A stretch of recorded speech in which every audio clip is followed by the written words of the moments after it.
الرحمن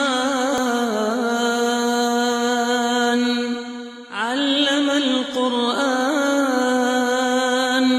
خلق الإنسان علمه البيان الشمس والقمر بحسبان والنجم والشجر يسجدان والسماء رفعها ووضع الميزان ألا تطغوا في الميزان وأقيموا الوزن بالقسط ولا تخسروا الميزان والأرض وضعها للأنام فيها فاكهة والنخل ذات الأكمام والحب ذو العصف والريحان فبأي آلاء ربكما تكذبان خلق الإنسان من صلصال كالفخار وخلق الجان من مارج من نار فبأي آلاء ربكما تكذبان رب المشرقين ورب المغربين فبأي آلاء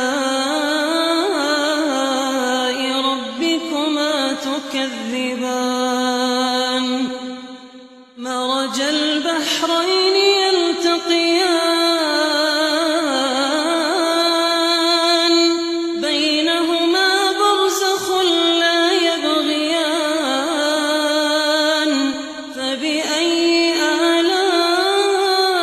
آلاء ربكما تكذبان يخرج منهما اللؤلؤ والمرجان فبأي آلاء ربكما تكذبان وله الجوار المنشآت في البحر كالأعلام فبأي آلاء ربكما تكذبان كل من عليها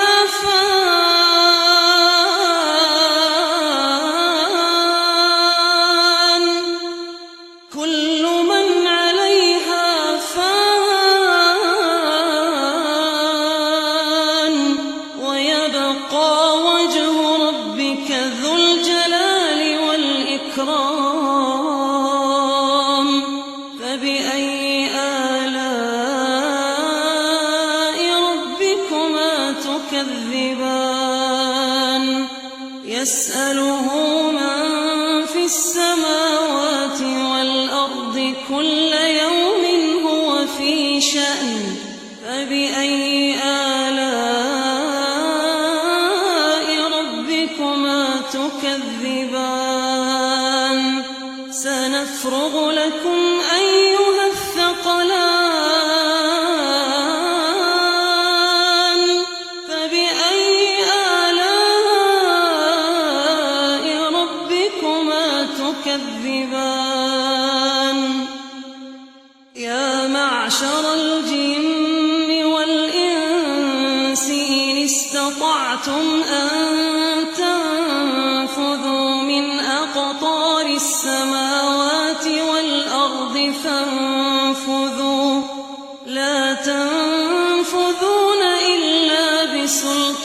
بسلطان فبأي آلاء ربكما تكذبان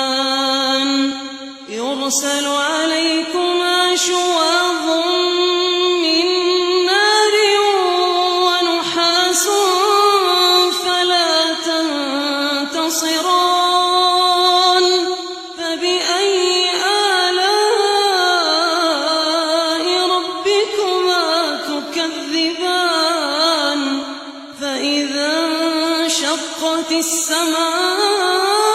السماء فكانت وردة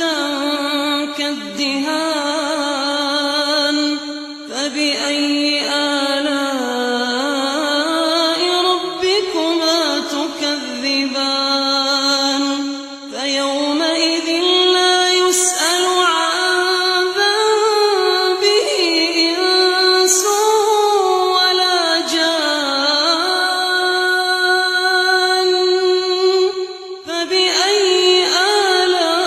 آلاء ربكما تكذبان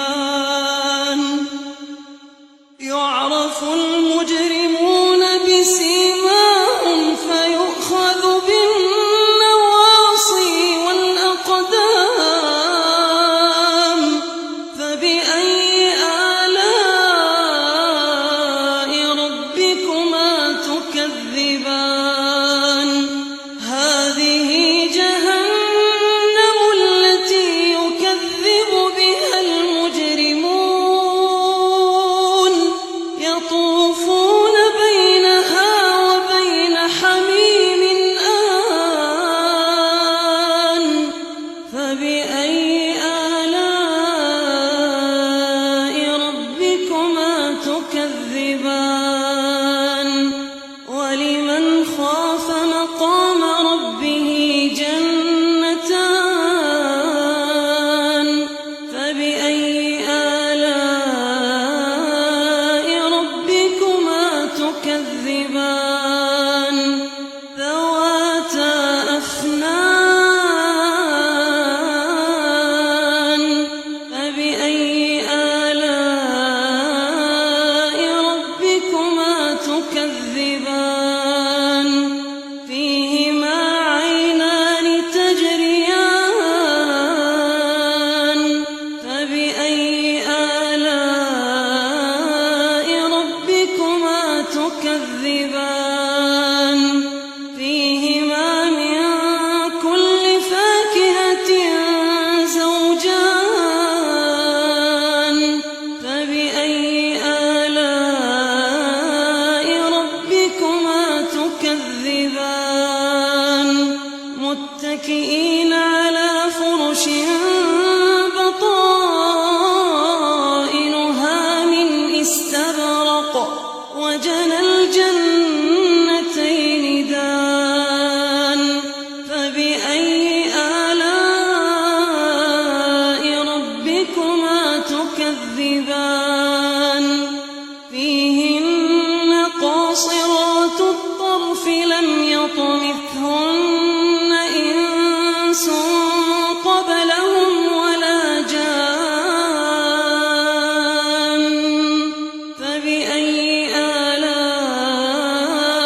ربكما تكذبان كأنهن الياقوت والمرجان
تكذبان لم يطمثهن إنس قبلهم ولا جان فبأي آلاء ربكما تكذبان متكئين على رفرف خضر وعبقري حسان فبأي آلاء ربكما تكذبان تبارك اسم ربك ذي الجلال